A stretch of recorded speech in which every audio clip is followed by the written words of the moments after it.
Skate and Design. I'm Ellie Summerling. I'm one of your hosts for this evening. I hope you'll give a very warm welcome to the lovely man who has welcomed all of us into his shop. A very funny man. Please give it up for Chadwick Dravk! I still flub handshakes all the time, every time.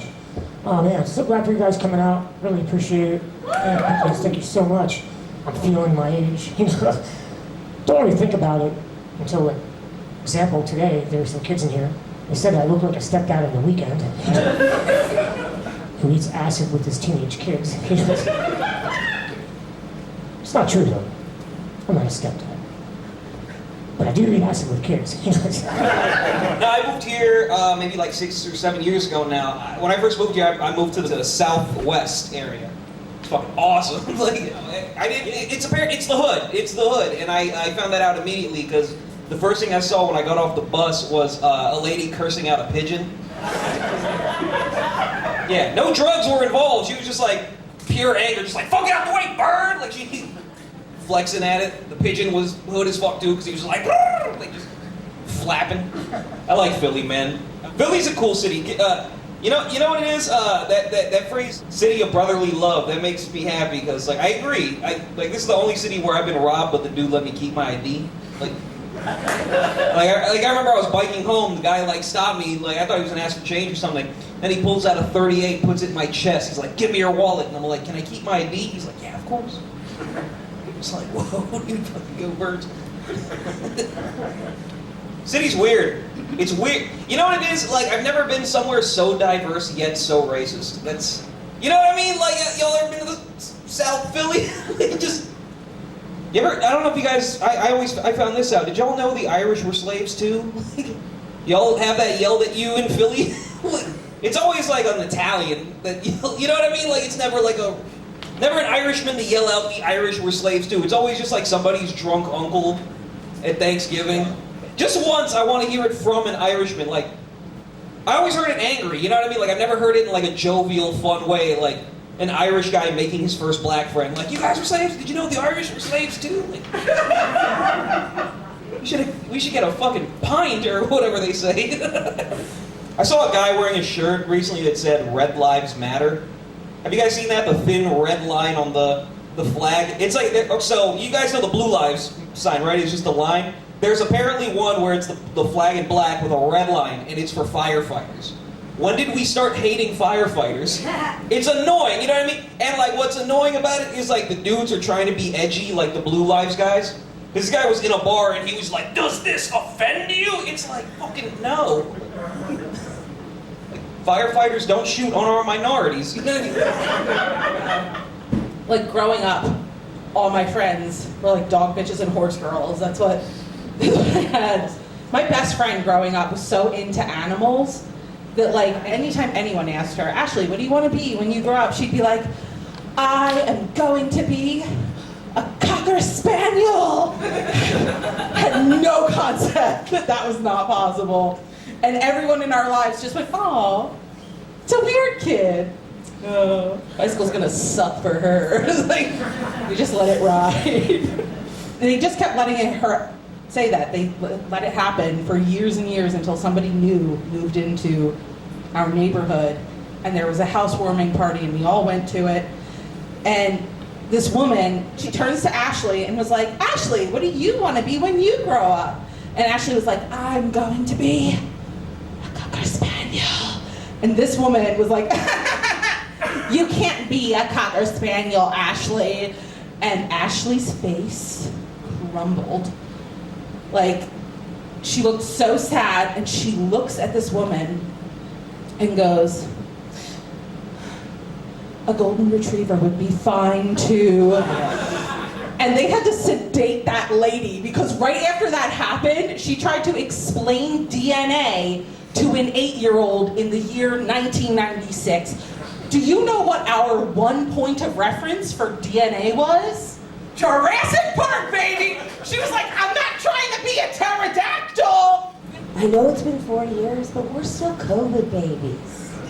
We still think it's Netflix when we see live. I do comedy, and if I go to a show of somebody else, I call out like I'm at home. Like a psychopath. And I get it. Because it was a weird time. So COVID was weird, right? Collectively, everybody in the world sat in their house.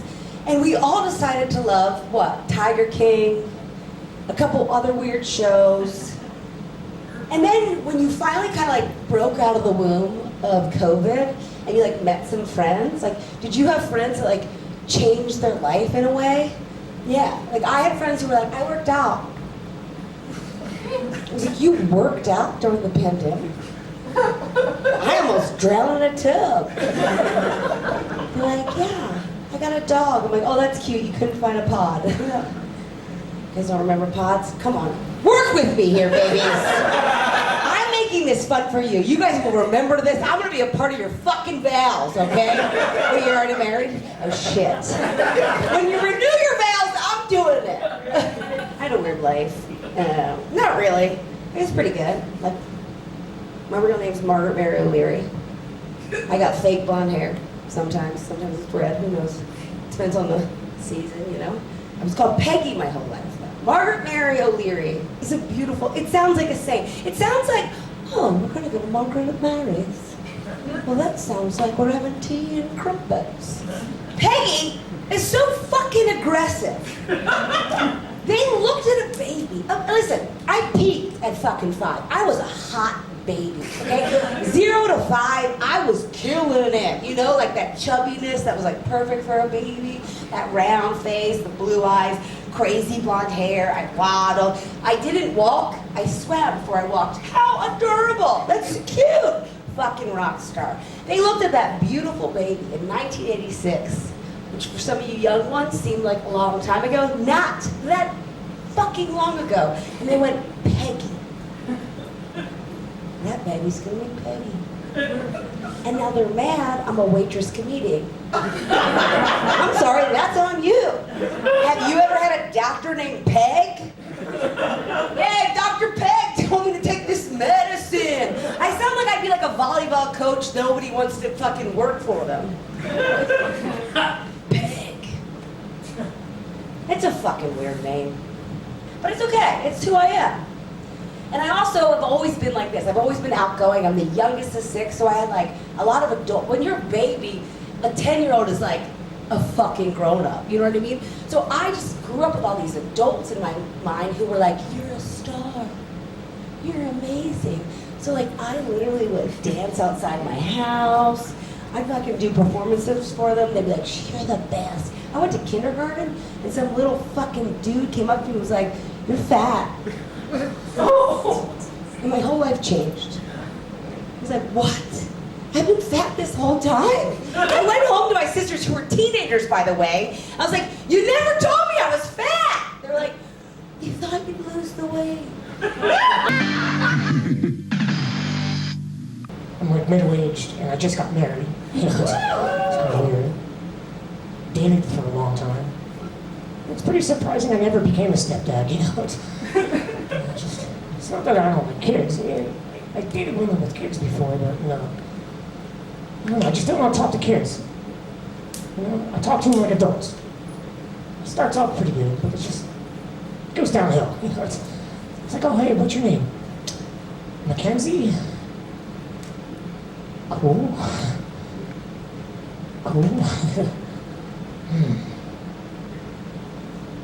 So how's work? Yeah. I don't have a job either. Kinda, but I don't get a paycheck. Like, yeah.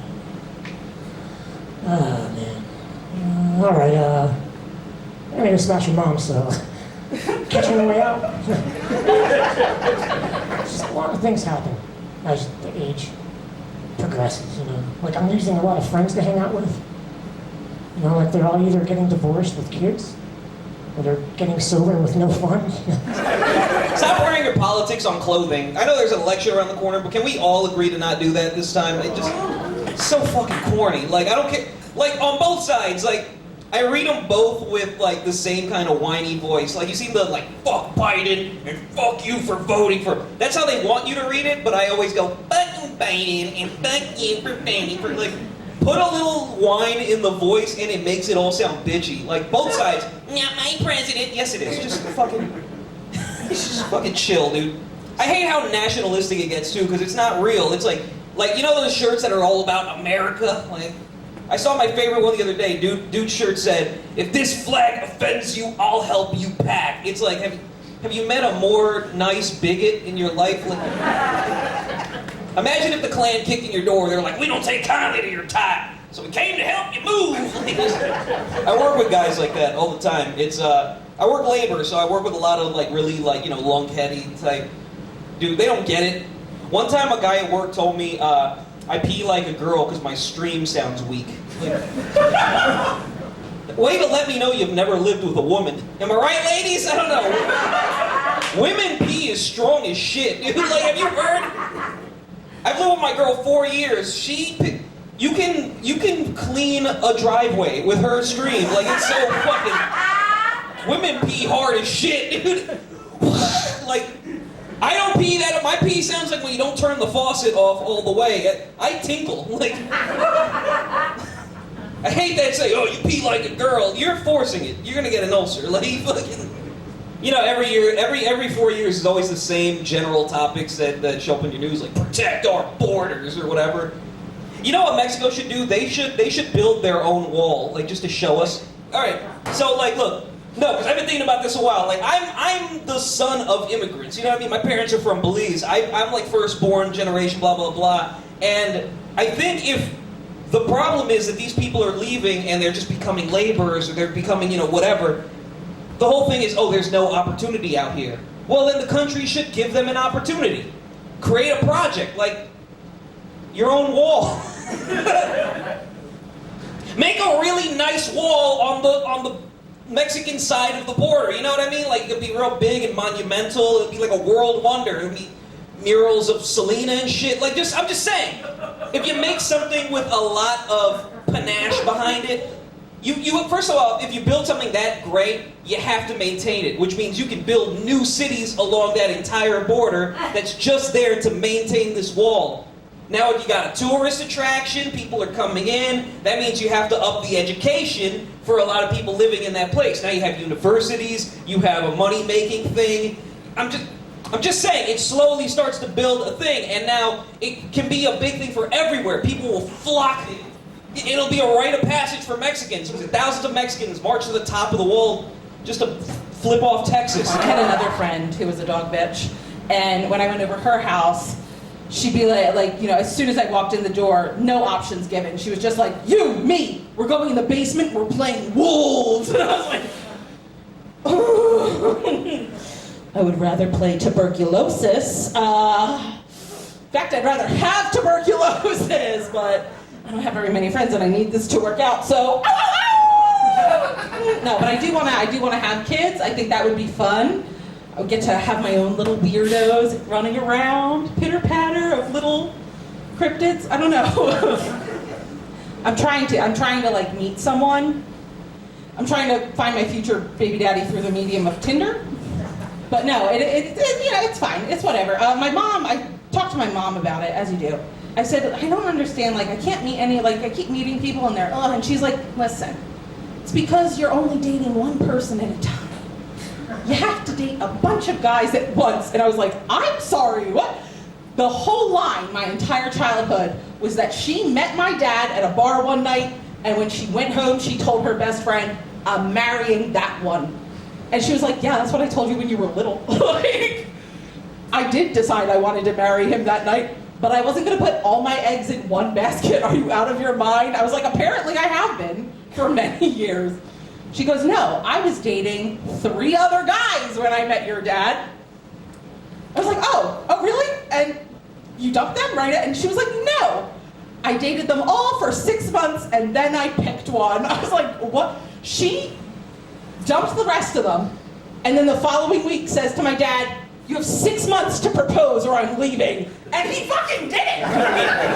But I lived on a busy street when I was little, so I used to go outside and perform for the cars, because I thought that was how I was going to get discovered in Springfield, Pennsylvania.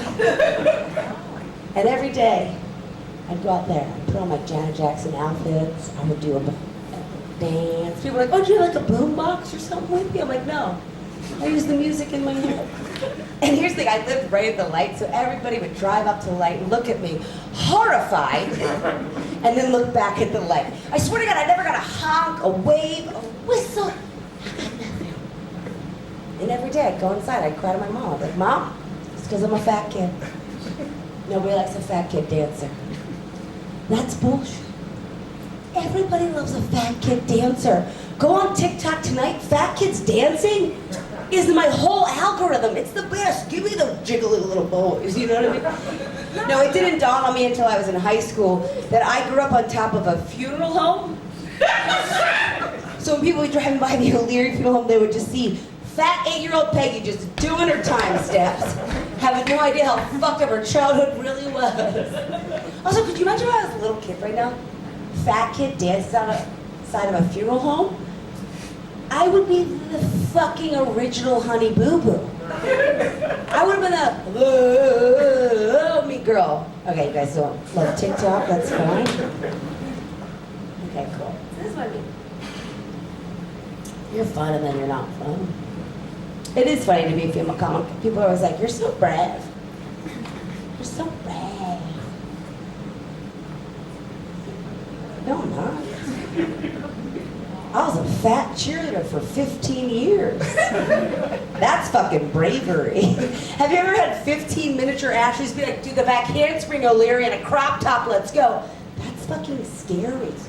Are you guys Philly based? New York. Oh, you're New York? I lived in New York for years. What part? Long Island. Oh, no, not that part. Wait, so what are you doing here? It was my parents' birthday, so we just... You collectively, your birthday? You guys share a birthday? One day apart.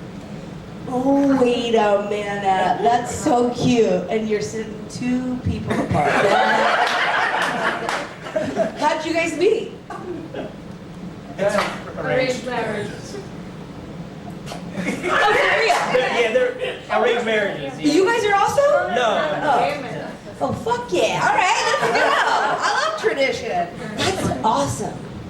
Do you know how many Tinder dates I went on? Do you know how many dick pics I've seen? I would be fine if the first time I saw the person was the day that I got married. It would be amazing, because I'd be like, at least I didn't see his dick till I was supposed to, you know?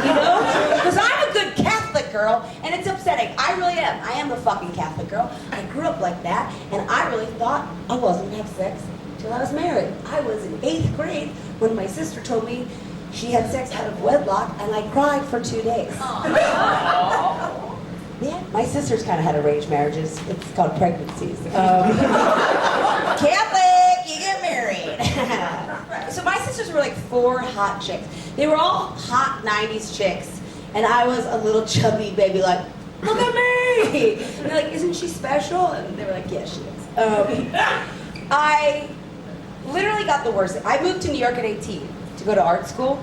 Fat women in a white neighborhood sucks. Then I moved to New York, and for the first time, walking on the street and some guy goes, you got a juicy ass. I was like, what? I do? Why didn't no one tell me? And also, fuck you, white men, because I fucked some of you since you like the juicy ass. It's like I got boobs all over my body. Yeah. No, but they always say this to me, don't sleep with a guy on the first date because he won't call you back. We've all heard that cliche, right? Have you heard it? I don't know. You guys were arranged, I'm not sure, but that is a cliche. And here's the thing, I hate that cliche. Number 1 reason, why am I on this date? The whole point of dating is to get laid. Literally, if dating was a sport, getting laid would be winning. It's been a rough year for old Peggy over here. Not going to the finals. I'd like to play 1 regular season game well. It's what we call rebuilding year. A couple tough losses. But here's the thing, I am glad I went to New York because I went to art school. I didn't go for anything impressive. I went for film. I wanted to remake Footloose. That was my main goal. Then while I was in college, they remade Footloose. That's a $100,000 whoopsie daisy. I'm still trying to pay off. Hence, I'm a waitress. I'm a great waitress. You would have loved me. Come tomorrow, McGillens. I'll buy you a drink, I promise. I'm glad I went there because all of my roommates were amazing. They were from all over the world. They were awesome. They were artists, they were painters, they were sculptors. They literally taught me everything I know. They made me not as much of a moron, you know? This one day, freshman year, they come home and they're like, we just went to an art museum. I'm like, that's amazing. I've never been to an art museum before. They're like, what? Peg, you're currently in art school. Also, you're from Philly. One of the best art museums in the country is in Philadelphia. I was like, no shit, where? They're like, Peg, you know the rocky stairs? I was like, I love those stairs! You run up them, you run down them. I did a parade of one, that's the best. Like, yeah, at the top of those stairs? That's an art museum. I was like, wait, what? You can go in that building? That's fucking crazy! I thought it was like a Capitol building or something. Turns out you can also go into Capitol buildings. There's certain things you can't do anymore when you get older. Like wear your hat backwards. Come on. Knock it off. Wear big headphones. And you can't hang out at playgrounds alone anymore when you're older, you know. I like to sit in the park, chill, watch kids get crazy, you know, just kind of zone out. But it's like a catch-22. You're alone at a playground, you're a perp, you know. So I guess that means if you're alone at a dog park with no dog, you probably want to fuck some dogs. Remember the show A Shot at Love with Tila Tequila? That's when bisexuality was at its peak. You know what I mean? That's when it was shocking. Now it's like, who cares? I love it. That's how progress works. Nobody cares anymore. Finding out somebody's bi, it's like those videos when they cut into shit. You find out it's cake. It's like, oh, okay, I thought you were a horseshoe crab. I love my girl, man. Her bisexuality does make it difficult sometimes. Like, I had to learn how to not be allergic to cats. That was the biggest one. How do you guys know that about bisexual people? They fuck with cats heavy, dude. They love cats so much, and so do I now, dude. I think I'm bi. Like, I love my cat. I take Zyrtec every day for Meowcho Man Randy Savage. I got the name of him. I love my cat. I think I like having a cat way more than I ever liked having a dog. I grew up with dogs. It's a different relationship, and you know what it is? Having a cat is like, you ever have this happen? You ever have a cat walk up to your lap, and it sits next to you, and it demands a pet. You pet it, you pet it, you pet it, you pet it, you stop petting it, and it just gets up and it leaves, and I swear to God, I've never been filled with more self-doubt in my entire life. It's like, was the pet not good enough? It's like having a fuck buddy. I'm like, where are you going? I thought we had a thing. I love dogs. No, I do love dogs. You know what it is? I hate dog people. Like, I don't know what it is about people. They love, like, having a dog their personality. You can love your dog, but like, if you've ever said some shit like, the best part about owning a dog is someone is always happy to see you. Like, that's the same type of person that goes, yeah, I'd never own a gun because I'll probably use it on myself. I was talking to one guy, and I was having a really great conversation with him, and I really enjoyed his like joie de vivre and whatnot, his like points of view on life. And I was like, this is going great. This is a nice, serious conversation. But what I should have been doing was sexting, because sexting, as we all know, is just improv. It's like, I want to pull your hair and spit in your mouth. Yes, and put it in my booty hole. It's very, you know, I was trying to have a real conversation with him, and I said to him, I was like, hey, I really like you, and I like talking to you. We should meet up. And then he said nothing for 6 weeks. Hit me up with a you up later on. I was like, no, this will not do. I was talking to another guy. He came to one of my shows. Very exciting. I was stoked on that. We went out. We went to get some drinks. We were hanging out. He walks me back to my car. He's like, which car is yours? I'll bring you, I'll walk you right. It's a good neighborhood, but it's not the best. I was like, oh, okay. I was like, well, your apartment's right down the street. Like, we could go there. He was like, oh, we could go to my apartment. I was like, yeah. So we went to his apartment, and he gave me the longest and most intense lecture on SEOs and how to use them to increase your marketing for your comedy show. I really do feel like this was Thanksgiving. This feels exactly, I mean, actually it's smaller than my Thanksgiving. There'd be like 30 more people here. And some uncle looking at you would be weird and like grope you know what I mean? But like that's my kind of a Thanksgiving. But what I'm saying is I feel like this was beautiful for me. I don't know for you guys. This is Aunt Peggy. No, I am an aunt. It's crazy. I can't believe people let me around. No, actually I'm really good at children. You know why?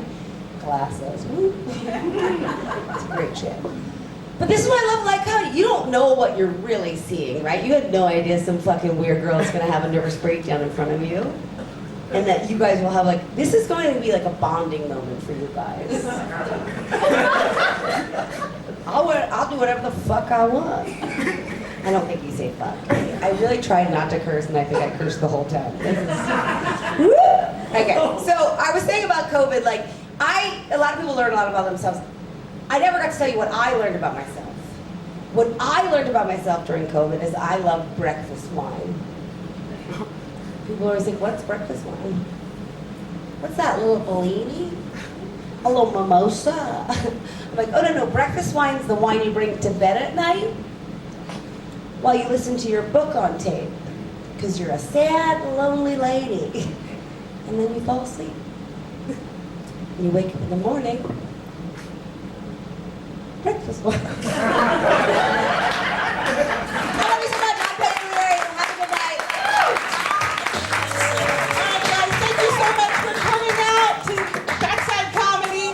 Yeah, we do this once a month, every month. So be sure, come to another show. We appreciate you guys. We appreciate all the support. We're here for you, the community. Thank you so much. Thank you so much.